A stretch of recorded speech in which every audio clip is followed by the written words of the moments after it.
Hello, everybody, and welcome to the Capitalist Corner. I'm your host, Mark Pellegrino, and also the chairman of the American Capitalist Party, along with my co-host and vice chair of the American Capitalist Party, Michael Liebowitz, who's also the host of his own show, The Rational Egoist, which you all should be watching. Not right now, because you should be busy watching us, liking it, subscribing to our channel, and also sharing this on YouTube and other platforms. But when you are not busy watching the Capitalist Corner and getting your news from a capitalist perspective, you should be watching The Rational Egoist. Michael, anything new with The Rational Egoist? I ask you this every day. It's becoming my opening announcement habit. I actually, excuse me, I did a great interview this morning at 10 o'clock with a professor in basically organizational leadership. I came across him in psychology today.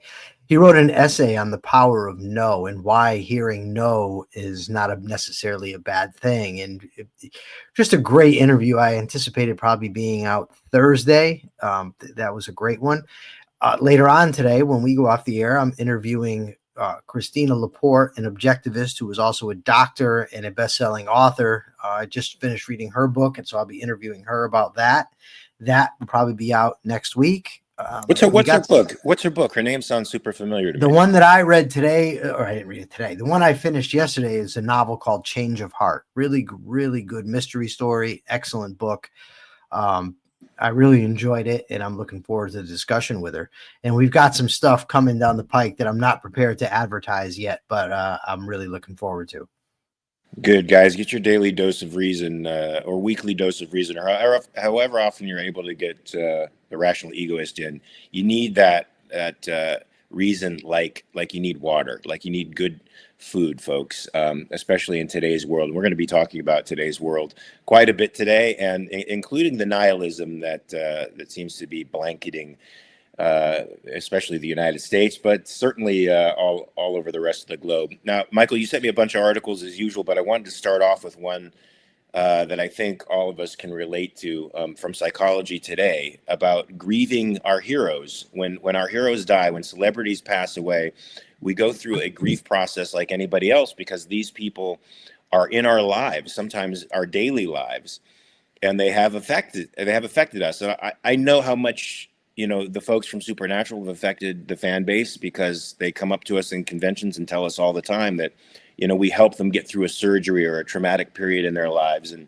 that's an intimate thing to tell another person. That's an intimate place to hold in a person's life. So when folks die, as we've just experienced a couple of pretty huge deaths with Hulk Hogan, who I had a personal relationship with in the late 80s, and Ozzy Osbourne, who I did see in Sao Paulo, but I never had the guts to go up to him and say hi.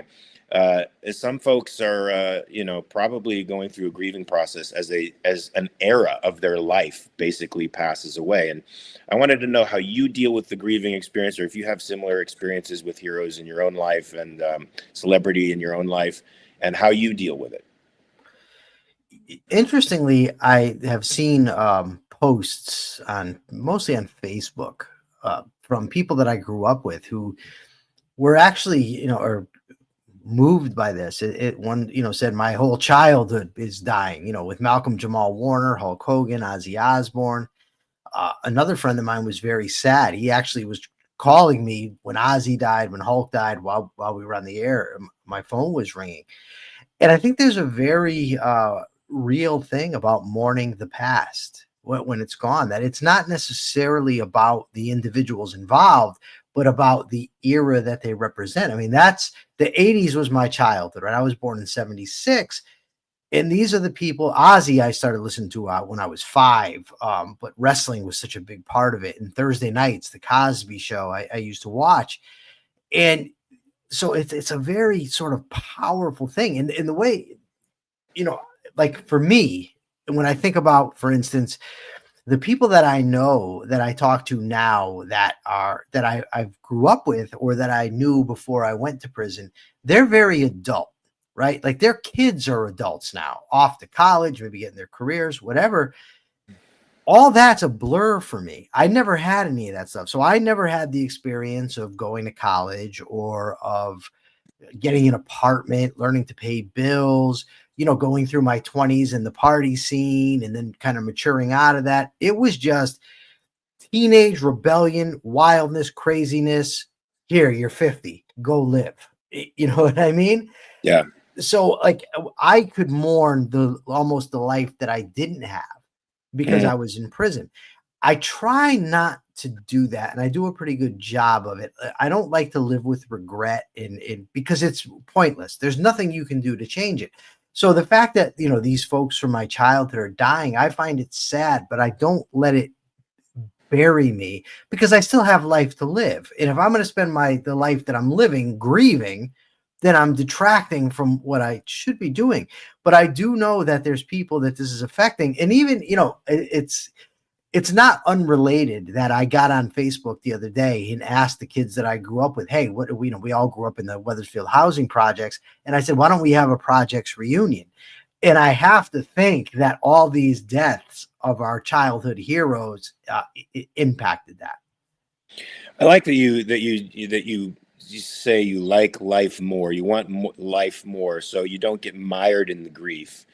But you certainly have to recognize that a stage of our lives is passing away, and that confronts us with our own mortality, right? And the limits to our own life. I mean, I remember when, this is sort of off topic, it's the death of someone very, very dear to me. It was my cat of 21 years. Now, when she died, I had a funeral for her at Calabasas Pet Cemetery.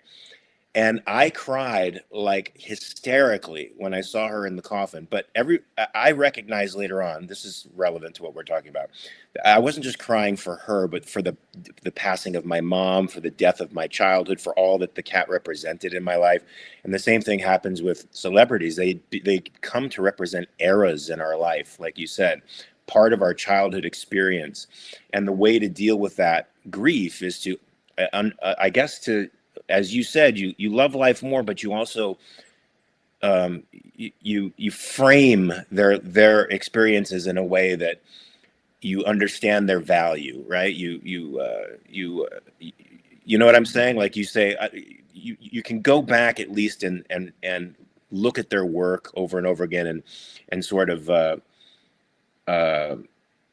understand now the finiteness of life. You know what I'm trying to get at? I'm stumbling around with something here that I'm a deeper concept I'm trying to get. Yeah, no, it's interesting you mentioned your cat, because the first death that I experienced, now I had a grandfather that died when I was 6, but I wasn't close to him, and it didn't really matter to me. You know, I knew him, but not well. But when I was 9, my cat died, and I remember I was, we took the cat to the vet, and the cat was supposed to come home whatever day. Maybe it was a Wednesday. I don't know. And I remember getting off the school bus and running home. I couldn't wait to get there and see my cat. And when I walked in, my mother just looked completely dejected. And she said, and I sat down and she told me what happened, that the cat died. And the finality of it, I think maybe it was the first time I ever experienced the idea of finality, because I knew, and I remember the thought coming to my head, I will never see this cat again. I will never experience the cat again. And that never is a powerful thing. And sometimes it freaks me right out, to be perfectly honest, when I think about my own death, when I contemplate the finality of it. And the thing is, I'm not going to know about it. I'm not going to experience it. I'll be gone. But the idea of being gone forever, it like gives me the heebie-jeebies. And there's times, Mark, I'll look at pictures, like say from the 1910s or something, and it will occur to me that every single person that I'm looking at is dead. Yeah. All their hopes, all their dreams, all their ambitions, all their experiences, everything is gone. And that's a powerful thing. And I think that, the existentialists in the idea of existential dread, and I don't think that it's as ubiquitous as they make it sound, but I think there's a kernel of truth there that we ought not to just dismiss out of hand. I think we need to recognize that it's not a pleasant thought that I'm going to be gone forever. My friend Subby said the other day, he was sitting out on our porch, and the porch is in front of the main drive out there, and cars are driving by both ways. And he said, I was just thinking, 20 years ago, it was all different cars driving by. 30, whatever, 50 years ago, and 20, 30, 40 years ago, it'll be different cars yet again. And it's just people living their lives, and all of that it ends up passing. And that's something that as humans, we have to come to grips with and learn to accept and deal with. But at the same time, we don't want it to break up the life that we do have. Yeah, and you know what? I think with celebrity too, you as a fan, you get to experience a slight sense of transcendence.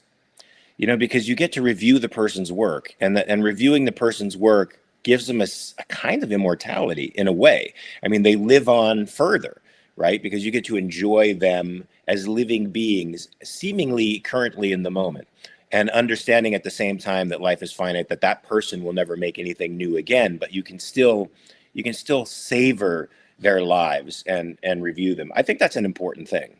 I think going back and reviewing the artist's work that you loved is important. You can always stay in touch with them. Let me just tell you two things, and this is, it just brings up a lot as it's coming to me. But Ozzy Osbourne had such an impact on my childhood. Like, it'd be hard to overstate it. I started listening to Ozzy when I was 5, right? And my mother's friend, she had a teenage son. He got me an Ozzy, so I started listening to it. Now, this was strange. The kids at school, it was weird to them that I would be listening to Ozzy.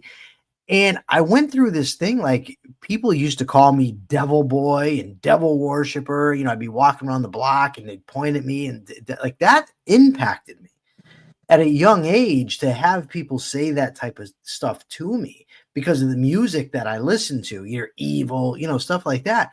And there's no telling how much that impacted me, aside from just the music that I enjoyed, how much I loved Ozzy. I wanted to, I wanted to hang around with the older kids in the neighborhood that liked Ozzy. And then when I think of Hulk Hogan, I started watching wrestling about the same time. I think I was either 6 or 7 when I started watching wrestling. And I always hated Hulk Hogan. I hated Hulk Hogan because he was the one everybody liked. So because everybody liked him, I had to go the opposite. I always wanted him to lose. But there was one time that I went to wrestling with my dad. And my dad bought the foam finger for me, the Hulk Hogan thing. And so for the one time, because it had more to do with my dad than Hulk Hogan, I was cheering for Hulk Hogan. But the point is that these are powerful experiences that so many of us have. Like, when I watched your movie the other night, No Holds Barred, I remember when that came out. That was huge. Like, Hulk Hogan had to take time off from being the champion to go film this movie, and this movie was coming out. And then they made Zeus a part of wrestling. That's stuff that fills our memories, and I think it's important to recognize the importance of it. Yeah, for sure. And little did you know that many years later, the devil worshiping thing would actually come true, because you would be doing a show with the devil himself. I thought that was a great article. So did I.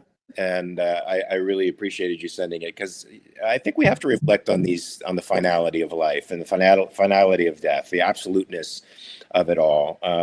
Far from making me lose hope, it makes me cherish life even more, and I hope it does that for people out there in the audience. Remember to hit the like or subscribe button if you like what's going on, and even if you don't, hit it, because it's good for the algorithm. And also remember to share this. I'm going to share that article right now to Twitter. Yeah, I think that's a good idea. So back to the political side of things, folks. Reason Magazine came out with an article entitled this: "The FBI took her $40,000 without explaining why. She fought back against that practice and lost." Yeah. Now, this is called asset forfeiture, guys, where the federal government can come in and seize your assets without reference to why they are seizing it, what they are seizing. So basically defying the Constitution, the Fourth Amendment, which specifies that any property seized by the government has to be specified. Any warrants that are made have to be very specific and clear with respect to what the government is going after and what they're taking. But the FBI, I think in this case, now with her case, they were seized from a safety deposit box, right? This bank, this organization had a bunch of safety deposit boxes that people had deposited different stuff in there. Wealth, asset forfeiture is truly evil. I agree with you, James Valiant. It truly is evil. And I'm very curious as to why this case passed through a court, and well, they didn't pass through. They just dismissed it, and so now I think we have to wait for another court ruling or something like that. But they didn't outright say that it's a violation of the Fourth Amendment, unfortunately. So this issue goes unresolved. But these safety deposit boxes were raided by the FBI. Do you want to talk a little bit about? You remember the context? Well, they were investing. They were investigating, I think, the banks or whatever they were that were holding these funds. U.S. private vaults. It was a U.S. private vault, and they were not supposed to touch the private investors, their stuff, the people who had stuff in the safe deposit boxes, but they ended up taking it anyways. But to me, it's such a bigger issue. The whole idea of asset forfeiture. It's much like, like you think of speeding tickets, right? In speeding tickets, there's supposed to be a means of promoting safety on the highways, but they end up a means of government funding, and where you end up incentivizing ticket giving. And it's a similar thing where they end up taking property, selling it off, whatever, and the government makes money off of it, which incentivizes them to do it. They take people's stuff without the people even being convicted of a crime. It many times has to do with drug bust. So it compounds the evil war on drugs. Now it opens up so many avenues where they can take your stuff, they take your car, whatever. I had a car taken. The interesting thing was, my car that was taken, and it was actually my mother's car. Well, I owned it, but it was in my mother's name. It wasn't the primary car involved in the crime, although it was involved, but the car wasn't bought with illicit funds, and they took the car. And what they did with the car was gave it to the police department. Wow. And they ended up driving it as sort of an undercover vehicle.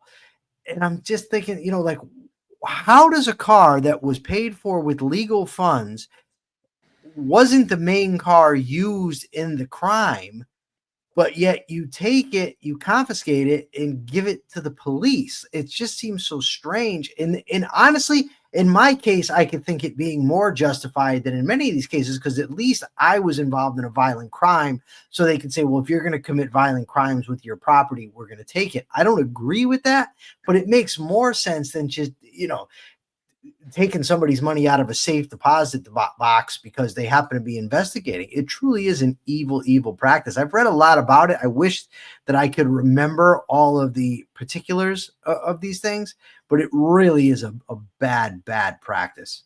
Well, the war on drugs, folks, is a bad practice. And we at the Capitalist Party do not endorse taking drugs, but we certainly endorse legalizing them, because we understand that when you throw down prohibition on a product for which there is a market, all you do is introduce violence into that marketplace, which is precisely what's happened with drugs. The violence of criminal gangs that now flout the law, and the violence of law enforcement that now go beyond their constitutional bounds in order to enforce these unconstitutional laws. So now you have a surveillance state that has greater power than it should, a state that can invade your home in the middle of the night if they think you have a prohibited substance in your home, and seize all of your assets under the same vague suspicions, and you have nothing to say about it. That is un-American. That is not capitalistic. That is anti-capitalistic, and we at the Capitalist Party do not support that. I'm making an official claim right now. So, I mean, I wonder what the hope is going forward. We have to hope for another case where somebody can actually take this to a district court where they actually adjudicate the problem. Greg Lewis says something interesting here, and I think I'm going to have to disagree with the great Greg Lewis on this one. Greg Lewis says decriminalizing drugs doesn't carry the sanction of legalizing drugs. I don't really care about the government's sanction of anything. I think that it's a wicked, wicked practice to not let people make free choices in their lives if they're not violating anybody else's rights. And I think drug use is the perfect example. However much we may judge the person as being mistaken or misguided, or even, immoral in ingesting these substances. If people aren't free to make choices, they cannot be moral, right? So the morality necessitates the freedom to choose, the freedom to pursue our own happiness, and the freedom to be mistaken. So just because I judge somebody to be mistaken, and I think they clearly are, especially in the case of addiction, it nevertheless is a requirement of morality that they be free to do so. They have to have the exercise of their own conscience and conscience. Absolutely. Ali Beard said the government needs to stop restricting insulin. I agree that isn't that more with respect to patent laws that they're using go ahead. Yeah, I don't know enough about the specific laws related to insulin, so I'm not comfortable commenting on it. It might be something worth looking into so that we could discuss it, because from what I understand, it's a very screwed up thing with the insulin. But I've also only seen it from sources that I don't really respect their analysis. Okay. And it's often are propaganda. So I would like to actually read into it. Maybe we could do it and then talk about it on air. I think so, because it's certainly caused a spike in the prices of insulin. It doesn't have to be there and wouldn't be there in a truly capitalist economy. So, Michael, you're never going to believe this, but a new study in California found that the $20 minimum wage killed 18,000 jobs. And what's crazy about this is that this minimum wage law, which was enacted in about 2023, it only targeted a very small sector of the society. It targeted restaurants and service industries with 60 or more locations. So that means huge chain restaurants like Carl's Jr. and Burger King, McDonald's and whatever hospitality establishments out there have more than 60 in their chain. But the impact on the job market was pretty harsh. I mean, 18,000 in a state like California doesn't sound like a lot, but when you're talking about probably the poorest sector of society who are going for these minimum wage jobs, you're talking about a sector of society that can't afford to be unemployed, but nonetheless are, because the wage is too high for them. It's too high for their experience and productivity level, and so now the market will not allow them in. Explain that a little bit, because people think they're doing a great thing by raising the minimum wage. They think they're making the poor people richer by doing that. Do you agree? I sent you this article. It's interesting because one would think, that, oh, well, this is something that supports my position, so I like the article. In actuality, I don't like it. And I'll tell you why, because I don't think that economics can be studied like the physical sciences can be studied. I don't think that all variables can be held equal except the ones that you're studying, so that you could say this causes that. For instance, Alan Kruger's study that showed that raising the minimum wage, in fact, doesn't cause unemployment. Was that the one that was done in the 90s? Yes, and now it turns out there's a lot wrong with the study. Yeah, but it even was like before a phone survey, it was a phone survey, wasn't it? But even before finding out all the things that were wrong with the study, I said you can't do that because you don't know what other factors are involved. How much has the money supply increased, for instance? That might be driving a demand for labor that's commensurate with the minimum wage increase. Maybe how many people aren't being employed that would have otherwise been employed? Maybe employment would have went up 5% instead it only goes up 2%. And it's similar with this. You found the result, where these 18,000 are not employed, but what other factors are involved? And the only way that we can know that is by economic analysis of the type that Mises recommended, where you understand the nature of human behavior and what all the factors are. For instance, all things remain equal. People will rather stay still than engage in work. You have to have something intervening, some sense of discontent that would drive you to do the job. There's a lot of these sorts of things. So I don't need the study to tell me that if I'm employing 50 people at X wage and I'm making Y profit, now if you make me raise that wage and my profit goes down, I'm going to lay some people off.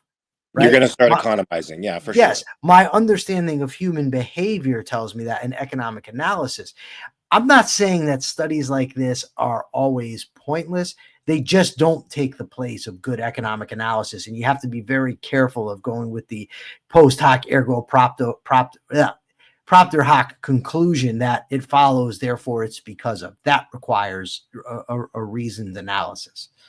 Ellie Beard says the minimum wage where she lives isn't going up with the rent, and that's also likely because of a number of factors as well. Probably not the least of which is control of the land and regulation of the land and building over where you live too. That's certainly the problem here with our state in California. That's why we have supply shortages here. Hey, can I back up? I want to address something Nicole Hingle asked. Yeah. Okay. So Nicole says, what happens when the addiction is so bad that the person is on the street? This touches on something Mark discussed last week regarding mental illness. Okay. So here's the problem, Nicole. This is another example where the cause of the problem is looked at as the solution to the problem. The reason that there are so many people on the streets that are drug addicts is because of the exorbitant cost of drugs. The price of drugs is exorbitant because of government policy. So whereas you have a functioning alcoholic who has to pay, $5 a day or $10, whatever it is now, I don't know, for his fix, your heroin addict has to spend several $100s a day. And unable to get a job that's allowing that, whereas the alcoholic could afford it, the heroin addict ends up stealing, prostituting, doing robberies, whatever, all types of things that lead to crime, lead to homelessness, things of that nature. Now, I'm not saying it could never happen that a drug addict would end up homeless, just like we have alcoholics that are homeless.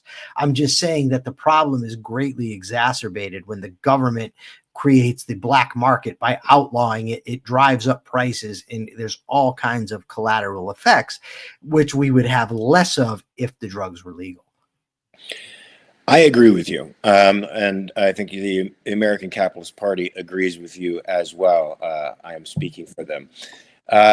So you also sent me an article I think is very relevant to our times, given that we're living with a very impulsive president who seems to make decisions by the seat of his pants, and certainly not by reason. Whenever the instinct bubbles up in him. Did you, Mark, hold on, did you see the video I sent you of him? Was this today? Yeah, I sent it after I sent you the link to the show, so you may not have seen it. I don't know if I saw it. No. So Trump says, he's talking about the trade deals he's negotiated. He says, there's more than 200. There's 200 countries. There's more than that. There's a lot of countries, and a lot of people don't know that. Yeah. He doesn't know that, but a lot of people do know that, actually. Are there people that think there's 3 countries? I don't know. Like, where does he come up with these things? He comes up with that because, he made this grandiose statement early on in the administration that, they were going to come up with trade deals left and right. And of course, there's a couple hundred countries out there, and only 5 have come through, and those haven't even come through. I mean, they're still, every time he makes an announcement, a grandiose announcement, these countries go, wait a minute, that's sort of not. Yeah, they're also saying, no, that's not true. He's out there lying. This is insane. Who the hell do we have running the country here? Willy Wonka? I don't know. Willy Wonka would be a refreshing. He would, because he was creative and he was honest. You're right. Right, and he respected honesty, and he's creative and interesting, magical. This guy, a whole other thing. Trump is making thousands of rule-abiding immigrants undocumented. This is sort of scary, folks. The capriciousness with which this president wields his power is something that everybody should be afraid of. Now, there was a so I'm trying to find it here for a second. Excuse me. There's a status that was, I guess, put in immigration law called temporary protected status, and it was put in there, I think, by the Bush administration. The first Bush administration. First right? Bush administration, yes, to help certain immigrants that were sort of falling through the cracks in the immigration system. And it was extended in 2023 by the Biden administration to include Venezuelan immigrants. And there's a group of Venezuelans have been summarily attacked by the Trump administration and sort of used as a moniker, I guess, as a calling card for the criminality exiting one country and coming into another. And so Venezuelans have sort of been the poster child for the pathological criminal and mentally insane person that came from South America or Central America or Mexico, crossed the border and is committing crimes here. Unfortunately for us, that's not the case in reality. The overwhelming majority of immigrants, as we all know, I think, do not commit crimes. In fact, they are less apt to commit crimes than Native Americans, and particularly Americans who are taking advantage of this system, the protected status, temporary protected status. These people have come here, extended visas, and have claimed asylum and are waiting for their asylum hearings to come through while they're in protected status. They work, they have jobs, they have families, they're law-abiding citizens of this, they're law-abiding people within this country otherwise. In fact, entirely, since they're waiting for their asylum hearing and they're in a protected umbrella. And Trump has summarily dismissed that umbrella, and now all of these people's futures are uncertain. What do you think about this? This is crazy to me. Would this happen in a capitalist society, by the way? Well, no, because we would have a principled immigration system where we let everybody in except for violent criminals and enemies of the country, or people, carrying infectious diseases. So no, we wouldn't have this. The thing that bothers me is you have people that are doing, what they're supposed to be doing. They're not breaking the law. And now you've basically retroactively said, no, you've basically done something wrong and you have to leave. I think it's absolutely insane. As a side note, I'm having a wicked OCD moment right now because I've become very aware of a stitch that I have up here. So I'm very aware that string's there and I can't stop thinking of it. And it's really are you touching it? Are you touching it with your tongue? I did touch it with my tongue, and that was the mistake. Because then be careful. Before that, I was unaware. I mean, I knew it was there, but now I'm hyper aware, and it's driving me a little nutty. But yeah, when I read this article, I'm just thinking, first of all, we don't need these types of things, temporary protective status, all that bullshit. What we need is a rational immigration system that just allows people to come. I agree with you. As I've said on this show before, not necessarily the position of the American Capitalist Party, but I think free movement from one place to another, especially from a bad place to a better place, is a right. A freedom of action, that's what rights are. And to deprive people of the right to move from a worse place to a better place, they're not committing crimes, they're getting jobs, they're becoming productive tax-paying people within this community. That is a crime. That is a crime against your right to life. And it's abhorrent that this administration thinks it's doing something beneficial for the country, when on multiple levels it isn't. I mean, this is economically unfeasible. This is a terrible breach of executive power, and should make everybody insecure. If laws can be stricken by the President of the United States without any forethought or process, then we are all potential victims of the state. Do you agree with that? I do agree, yes. Despite the fact that Lee wants me to disagree, I have to agree. Lee's trying to get us to fight. Yeah, I know. The problem here, to be honest, Lee, is I've got facial pain. I'm obsessed with the string in the back of my mouth. I'm tired, and we started off with a depressing story, and these are stories we actually agree on. It can only go up from here. Yeah, so it's very difficult for me to just spontaneously invent something to fight about. But if you've got an issue that you want us to battle it out, she wants to see a cockfight. Oh my God. Okay, all right. I went there just for this is oh my God. I went there for Lee. Yeah, how do I even respond? You don't we won't be doing that. I can promise I can promise that. So look, what do you think of the Democrats' midterm election possibilities? Because right now they have a very low popularity rating. 33% of the folks out there think they're okay, and the overwhelming majority, 67%, think they suck. Now, There's an article from Axios however, that says, oh, their possibility for midterm elections actually looks pretty good. Do you agree with Yeah. the article from Axios? Because Well, I'm I sort of do. leaning in this direction. I mean, just from a historical perspective, the party not in the White House generally wins the midterms. And you add to that Trump's overdoing it on the immigration stuff. Despite what his sycophants are saying, the tariffs are not working out splendidly. You got this whole Epstein thing that may cause people to stay home and not vote. So yeah, I think the Dems definitely got a pretty good shot of getting in there. I personally would prefer, given the mixed premises of virtually everybody in office, I would prefer mixed government, and then they don't get anything done. That would be great. That would be great. And that's often why I think Democrat presidents with Republican Congresses skew fairly well, much better for us, all told, than Republican president, Republican Congress that seem to spend like madmen, right? The Democratic president usually can't get away with as much when the Republicans are forced to define themselves as the anti-party. And even though spending still seems to rise, I mean, it worked when we had Newt Gingrich and Clinton together.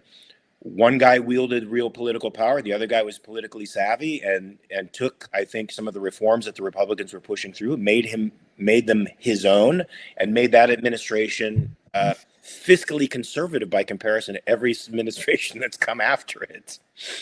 Yeah. Go ahead. No, you're right. Mixed government works. Well, I don't know if it works, but it works better than what we have. Yeah, certainly works when there's mixed premises, because they have to fight it out, and it takes a long time, and it's a slow process. And when it's slow for them to make decisions, that works in our favor, folks. So we want big, slow government. We don't want efficient government the way Trump seems to want. Well, Axios says that there are 5 reasons why there's a possibility that the Democrats could take Congress again. It's a big, beautiful bill, which is polling terribly. And if that's the case, it gives me more respect for the American people. I think, it doesn't, not for me. Well, if it's polling terribly, that means it's the reason it's polling terribly. I mean, it's not just in a vacuum that it's polling terribly. It's polling terribly because people think it's cutting their goodies. Yeah. There you go. Yeah. To that extent, now that comes to reason number 2, which is a contradiction to the potential of reason number 1, which is cuts to Medicaid and Affordable Care Act. Of course, those things have to be done. And that's the one thing that the president was shooting for, and the Congress was supposed to be shooting for, that we could get behind, because that's the major driver of our $37 trillion debt, is the entitlements, folks. We are not getting out from under this debt, and we will economically crash if we don't deal with it without dealing with entitlements. So for Trump to feel like he can play both sides of this fence, it's an impossible marriage. Right? Because it's a marriage of contradictions, and it's not going to work. So unfortunately, then, if it's not dissatisfaction with the big, beautiful bill because it's big and it can't be beautiful at the same time, but dissatisfaction because their goodies are getting cut, we're in trouble. But I think there's some people out there who don't like the fact that it's big and beautiful. Not just Elon Musk, but us, for example. Yeah, there are some, but I don't think that those folks are going to be voting in the Dems anytime soon. I don't know. There's some objectivists who don't like that it's a big, beautiful bill and would vote in a Dem, I think, to try to counter. I don't think there's enough that'll actually tilt the scales of the election. But are you saying that objectivism is not a culturally powerful force right now? Yeah, I am saying that. We've got like 3 objectivists out there writing novels. Come on, man. I wish it were. I mean, listen, I wish it were more of a cultural force. I hope that shows like ours help to make it more of a cultural force. I do the Rational Egoist, and I have people from a variety of disciplines on who aren't, a lot of them aren't objectivists, because I want to show that there are aspects of objectivism that are very mainstream, that apply to mainstream problems and mainstream issues. We do this show to, we demonstrate an intelligent take on current events while being able to laugh as well. We're going to soon be doing our psychology and philosophy show to demonstrate objectivism's power in helping people transform their lives. I hope we can make it a cultural force, but as of now, it's seriously lacking in my view. Allie wants to know who's writing novels right now. Who are writing novels right now? Well, there's Mr. Watkins. Don Watkins wrote a novel called Justice that was very, very good. I read it. He wanted me to read actually the first copies of it before he actually published it. I never got a chance to review it before that, but I loved what he wrote. Our good friend Andrew Bernstein has written a novel, maybe two. Has he written just one or two? Andy? Yeah, Andy. Oh, he's written a whole bunch of novels. Oh, but under the pseudonym of what is it? Tris Power. Tris Power, folks. Tris Power wrote the one, and but it's going to be part of a series. So he wrote the one, Red Meat Village, and now he's got some others coming up. Oh, but Andy Bernstein himself has written novels under his own name. Yeah, I didn't know that. Do you know the titles of them? We can give them to folks as reading material. Reckoning. I know that because I've been reading it. There's others. Wasn't he writing a screenplay as well? Well, I mean, I'm not, I don't keep tabs on the guy. Heart of a Pagan. That's not what I hear. That's not the rumor. That's not the rumor. Gary Menard says, Heart of a Pagan. Yeah, there's another one. That sounds like Bernstein. I don't know who Francesca Mormani is, but she says she has novels. That's cool.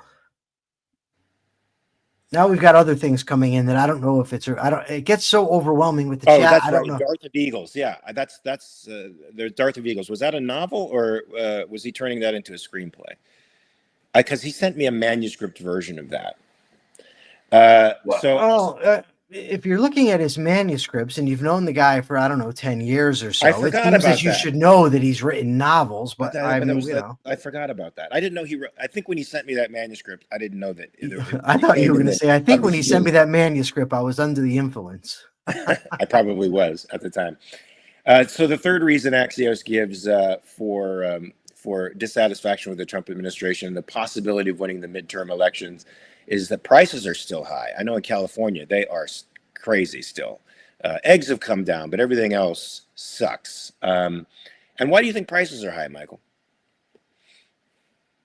This is a trick question. Why hasn't Trump's administration been able to bring down prices? Because they haven't deregulated the economy. They haven't stopped the printing presses. I mean, I guess they kind of had. They've raised interest rates and they haven't. But that's not what Trump wants. Trump wants Powell to bring him down. He wants to kick him out. But you've also got the tariffs. I mean, there's a lot of things. The prices ultimately rise because of an increase in the money supply. That's why we had the big spike in prices, and the prices may be coming down. They actually have been. There's a trajectory down, but Trump wants Powell to lower interest rates again, which will kick us off in the other direction. That's right. Greg Lewis says they have not addressed the cause. That's true. They have not. There's Democratic enthusiasm, and Trump's deportations are getting blowback. So apparently 72% of the Democrats voters are extremely motivated to vote, and only 50% of those aligned with Republicans are motivated to vote this time around. Do you think they're having buyer's remorse, the Republicans? No, I don't. Some. No, I don't think so. Wow. I think there may be some independents that are having buyer's remorse, but no, not Republicans. Independents that came in and voted for Trump because they thought he was actually going to do something positive. Yeah, I like the mind of the Trump supporter is something that I have a very, as a student of psychology, a very difficult time wrapping my mind around. Somebody posted today on X, a claimed objectivist, and that's what I guess maybe is what really drives me crazy, is the degree to which this phenomena has infiltrated the objectivists out there. Because the guy says, are the numpties who are anti-tariff going to admit that they were wrong about the tariffs? And I immediately thought to myself, wait, what am I missing here? Because from what I remember, they said the effects of the tariffs weren't going to be known until August. So I looked it up, and sure enough, it said late 2025, early 2026, we know the effects. But then there's also the fact that Trump walked back some of the tariffs early on that he put on. So that kind of steadied the markets a little bit. But the idea that we would be having this great effect already, I don't remember anybody saying, but yet the Trumpsters are taking a victory lap. And not only that, but they're accusing enemies of tariffs of like being dumb because their predictions that they didn't make haven't come true. And this particular guy, I've had many interactions with him, and there's just no penetrating that. And I find that at once fascinating and also very scary. Yeah, I have a buddy who lives in Colorado who is a die-hard MAGA guy. I mean, flag and all. And I cannot convince this guy that he's on the wrong team. And no matter what I say, he comes up with a reason for why it's going to work, whether or not it sounds rational or commonsensical. It's going to work because Trump put it out there. It's scary. And speaking of that, I wanted to get to another Psychology Today article that you sent, because I think it plays into what we're experiencing now with this crazy culture that we're living in that's anti-rational, totally irrational and emotional, making decisions like Trump from the seat of their pants by their instincts, not rationally. Because I think that comes from a sort of pervasive nihilism. Now, this article is entitled "Nihilism: The Death of Reason." What did you think about this article? Tell me why you posted it to me. What you thought was particularly salient about it. Well, it was, I mean, just the title, the degree to which nihilism has permeated our culture. I thought the article was far too short. I was hoping that it would be a longer piece, but the gist of it is that people have done away with the idea that we have meaning in our lives, that truths can be known. And there's a great irony here. The subjectivism that we can't know anything crowd is, they preached for decades that there can be no truth, that your truth, my truth, they're all different. And then when they get a president in the office who constantly says things that aren't true, that has basically invented his own reality, and they're all upset about it. Yeah. The physician, heal thyself. You know what I mean? I don't feel sympathy for those folks at all. But I think that life does have meaning. I think people want life sometimes to have meaning that's imposed on us from beyond, like morality needs to be imposed on us from beyond. But we need morality to live our lives, and the lives that we live have meaning to us. It doesn't have to have meaning to somebody else. It means something to me. My friends mean something to me. My experiences mean something to me. Why does there have to be sort of a cosmic meaning any more than there needs to be a cosmic morality? I don't know. I think that's a really good way of formulating that. I think you need to post this article, because people do get lost in despair because they don't feel like they've made a footprint in the world. Right. And so they, because of their lack of influence with others, let's say, or their lack of impact on others, they can feel that their life has no meaning. I think because they're not oriented around that ideal that the life should have meaning to them, and that in making that meaning is because you make it doesn't mean that it doesn't rob it of its meaning, right? Because you invent your narrative, so to speak. You say, this is what I want life to mean. And it doesn't mean that it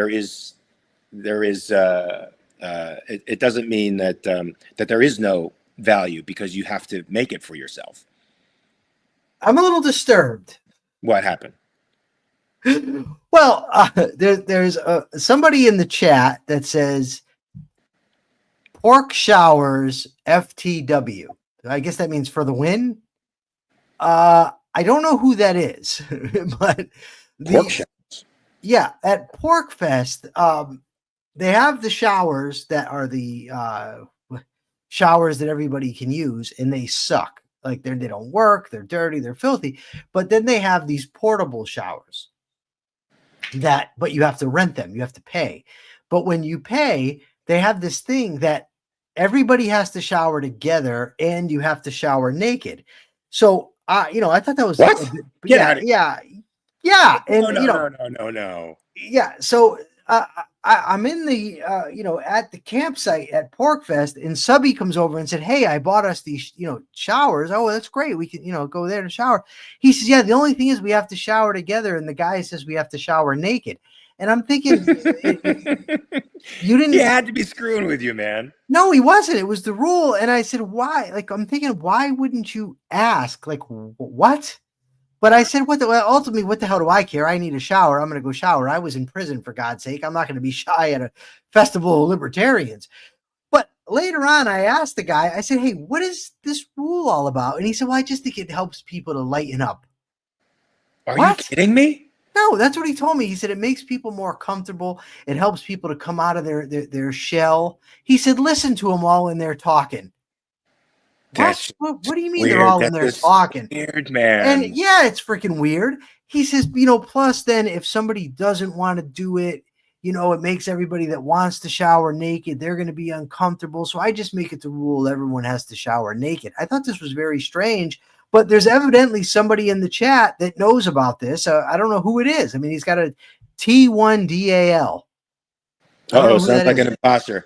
Sounds like somebody from the commies. Sounds like a. But how does he know about the Porcfest showers? He's an invader. He's an invasive species. He went in there to try to subvert the libertarian. And ended up with a naked shower. And ended up with a naked shower. We're not going to ask if anything happened when he dropped the soap.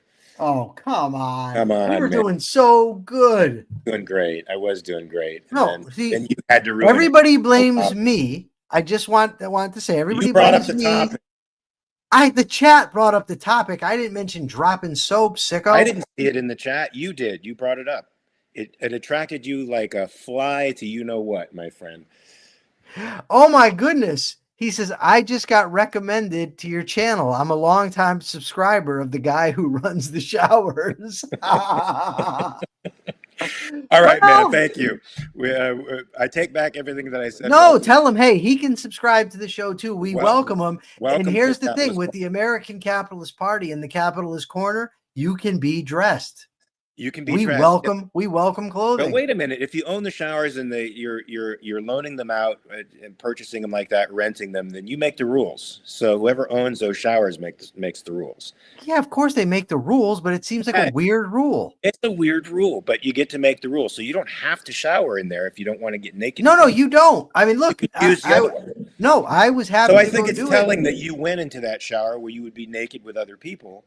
And instead of going to the dirty, filthy place where you could have been solitary. I don't care about showering in front of people. What do you want to listen? If some dude wants to look at my 50-year-old naked ass, go ahead and do it. What the hell? You made an issue of it. I'm getting clean. Okay, so welcome to the Capitalist Corner, friend. I apologize for calling you a commie infiltrator. You got to stop calling people commie infiltrators, man. You can't just assume it. I understand that's what they do, but we've got a shower guy now who's joined the show. I appreciate the shower. Welcome to the show. And he was at Porcfest. He's likely a capitalist. I'm a little distracted now with all this naked talk. Yeah, and well, I'm sure it set off something in the chat that cannot be stopped at this point. So this is from the Morning Dispatch. Trump indicated Monday that he disapproved of Israel handling the humanitarian situation in Gaza. Now, speaking alongside Prime Minister Keir Starmer, President Trump said, I told Bibi that you have to now maybe do it a different way. Citing television footage of starving children in Gaza, Trump's shifting posture comes amid a swell of media attention on the difficulties facing Gaza seeking food and other supplies for Israel. Meanwhile, Israel continues to deny reports of widespread famine in the Strip. Now, the Gaza is divided into a couple of different sections. One section in the middle, I posted this on X, guy. There's a tutorial on what's going on with the Gaza food crisis on my X page. You can go there. You'll see one reporter actually going to the UN site, which is in the north, and he's walking amongst pallets of flour and sardines and canned tuna, pallets that go on for hundreds of yards of undelivered food because the UN is not delivering the food to the Palestinian people.